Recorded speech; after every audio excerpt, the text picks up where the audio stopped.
दोस्तों, वक्त कभी किसी के लिए नहीं रुका है। आप कुछ करो या न करो, लेकिन ये वक्त चलता ही रहेगा। वक्त की पहचान हमेशा समझदार व्यक्ति ही करता है। जिंदगी का निश्चित समय होता है। हमें अपने जीवन में जितना समय मिलता है उसका सदुपयोग करना चाहिए। जो भी काम आपका आज करने का है उसे आज ही करना चाहिए, कभी कल पर नहीं टालना चाहिए। अक्सर लोग आज के कार्य को कल पर टाल देते हैं और देखते देखते ही वक्त आगे निकल जाता है और कल पर टाला गया काम हो ही नहीं पाता। आज हम एक ऐसे लड़के के बारे में जानेंगे जो अपना काम हमेशा कल पर टालता था। एक विकास नाम का लड़का था जो अभी 11वीं कक्षा में पहुंचा था। 10वीं कक्षा तक तो उसने क्लास आसानी से पास कर ली, लेकिन अब वो 11वीं क्लास में आ गया था। उसके माता पिता को उसकी चिंता सताने लगी थी, मगर विकास को लगता था कि जैसे उसने 10वीं तक क्लास पास की, 11वीं भी क्लास भी वही परीक्षा के समय याद करके पास कर लूंगा। और ऐसा सोचकर वह पढ़ाई में कम ध्यान लगाता था। उसका ज्यादा समय खेलकूद और दोस्तों के साथ मस्ती में ही बीतता था, जिससे उसके घर वाले इस बात से काफी परेशान थे और उसे पढ़ने के लिए बार बार समझाते थे।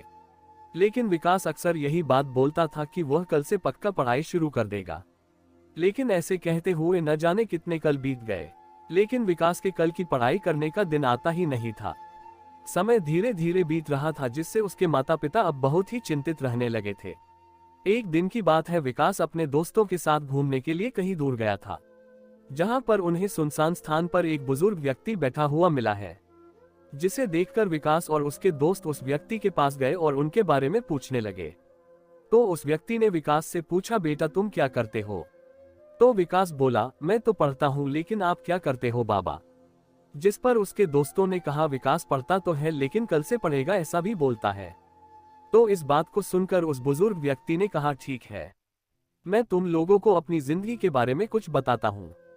फिर उस बुजुर्ग व्यक्ति ने बताया कि जब वह छोटा था तो तुम लोगों की तरह उसकी भी जिंदगी खुशहाल थी, लेकिन आज के समय में वह समय का मारा हुआ है। किसी जमाने में उसके पास भी खूब अच्छी नौकरी हुआ करता थी, हर महीने सैलरी मिलती थी, अपने सारे शौक भी खूब पूरा किया करता था।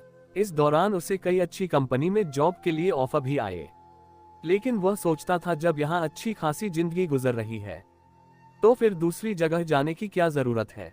वह ये कहकर बड़ी कंपनी के ऑफर को ठुकरा दिया करता था कि आने वाले समय में किसी बड़ी कंपनी में जॉब करेगा, लेकिन अभी नहीं।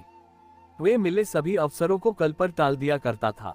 समय बीतता गया और किसी कारणवश वह कंपनी बंद हो गई जिसमें वे काम किया करता था, जिससे सभी लोग ने समय रहते दूसरा काम भी ढूंढ लिया था। लेकिन वह व्यक्ति यही सोचता रहा कि अभी तो उसके पास पैसे हैं, कुछ समय बाद तो दूसरा काम ढूंढ ही लेगा। ऐसा सोचकर अपने जीवन को मजे से गुजार रहा था। लेकिन सबको पता है कि अगर कोई बैठकर खाने लगे तो चाहे उसके पास कितना भी धन क्यों न हो, सब खत्म हो जाएगा। ठीक इसी तरह ही उस व्यक्ति के पास भी अब पैसे खत्म होने लगे थे और उसके पास अब थोड़े से ही पैसे बचे थे। फिर वह काम की तलाश में भटकने लगा, लेकिन बहुत कोशिश करने के बाद भी उसे कोई काम नहीं मिलता था। तो अंत में उसने अपने गांव में जाने के फैसला किया, लेकिन गांव में आकर वह किसी काम का नहीं रहा था, क्योंकि उससे गांव के काम नहीं आते थे। अब तो उसकी सारी इच्छाएं भी धीरे धीरे खत्म होने लगी थी। हर समय वह बीते हुए कल को याद करता रहता था, लेकिन अब पछताने से भी क्या होता। जब जीवन का समय एक बार निकल जाता है तो वह फिर दोबारा लौटकर कभी नहीं आता। यही उस व्यक्ति के साथ भी हुआ था और आज इस हालात में पहुंच गया है कि अब उसे कोई पूछता तक नहीं है। उस बुजुर्ग व्यक्ति की ये सारी बातें सुनकर विकास और उसके दोस्त सोचने पर मजबूर हो गए। फिर वह व्यक्ति बोला, देखो विकास, अभी तुम्हारे पास पढ़ने के लिए समय है, इसलिए कल करने के बजाय आज अभी से पढ़ने पर ध्यान दो। जो भी तुम सपने देखते हो उसे कल पर नहीं टालना है, बल्कि आज से ही उसे पूरा करने में लग जाओ। फिर देखना आने वाला कल तुम्हारा सबसे बेहतर साबित हो सकता है। अब विकास को सारी बातें समझ आ गई थी। अब विकास से तुरंत वही से खुद से ये वादा किया कि वह अब कभी भी किसी भी काम को कल पर नहीं टालेगा, बल्कि जो काम जिस दिन का है उसी दिन करेगा। और इस तरह विकास समय की कीमत को जान पाएगा। उसके बाद विकास ने कोई भी काम कल पर नहीं टाला। दोस्तों, इस कहानी से हमें ये शिक्षा मिलती है कि समय कभी भी लौटकर नहीं आता, इसलिए समय की कीमत को पहचानो और जो भी आप जीवन में हासिल करना चाहते हो उसकी कोशिश में आज से ही लग जाओ।